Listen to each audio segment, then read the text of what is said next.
আপনি কিনেছেন কত করে এটা? তথ্য নেই। বিক্রি করছেন ৬৩০০, কিনেছেন ১৩০০, তাহলে লাভ কত? ৫০০০। সবগুলো ট্রেড লাইসেন্স দেখান। কয়টা ট্রেড লাইসেন্স আপনার? একটা। নাম কি ট্রেড লাইসেন্স? শরীফ আমদানিকারক, রপ্তানিকারক, সরবরাহকারী। আচ্ছা, ঠিক আছে। Simon trade. হ্যাঁ, কোথায় এটা? উত্তরা। ওইখান থেকে নিয়ে আসেন। কাগজপত্র আছে? আছে কিনা আমি যা বলি উত্তর দেন, হ্যাঁ না বলেন। আমি তো দেখান। বাসায় থাকবে কেন? কাগজপত্র এখন ওই ওনার কাছে, সাইমনের কাছে নিয়ে এসে দিবেন। সাইমনকে এখন বলবেন যে আমি ৫০০০০ টাকা দিচ্ছি বা ১ লাখ টাকা দিচ্ছি, দয়া করে আমাকে কাগজপত্র সব তৈরি করে দেন, আর আপনাকে তৈরি করে দিবেন। দেখি আপনাদের রসিদ দেখি, বিক্রয় রসিদ দেখান। Cash memo.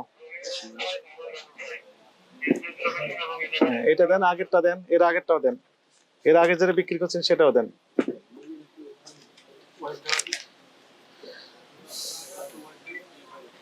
৳৪,৪৫০ টাকা, ৬,৩০০ টাকা। এটার নাম কি? হ্যাঁ, ৬,৩০০ টাকা।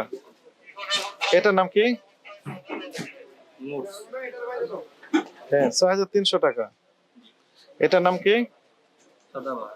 সাদাভার, ৫,১০০ টাকা। এগুলো তো নকল কপি হয়। এগুলো কপি পাবেন আপনি চাঁদনী চক বা অন্য সাইডে। আমাদের এখানে 100% অরিজিনাল। আপনার কোনো কাগজই তো নেই। এই যে এখানে ইম্পোর্টার নিয়ম হচ্ছে কি, ইম্পোর্টার এখানে ডিক্লারেশন থাকবে, তার নাম থাকবে, স্পেসিফিক ঠিকানা থাকবে, এবং এমআরপি কত সেটি উনি ডিক্লারেশন দিয়ে দিবেন। আপনি কিনেছেন কত করে এটা? তথ্য নেই। বিক্রি করছেন ৬৩০০, কিনেছেন ১৩০০, তাহলে লাভ কত? ৫৩০০।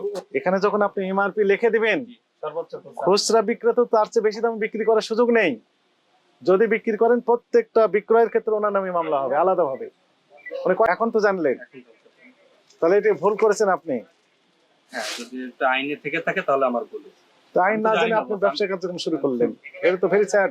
জানি না, আমি জানলে তো বলতে পারতাম না। ব্যবসার বয়স কতদিন?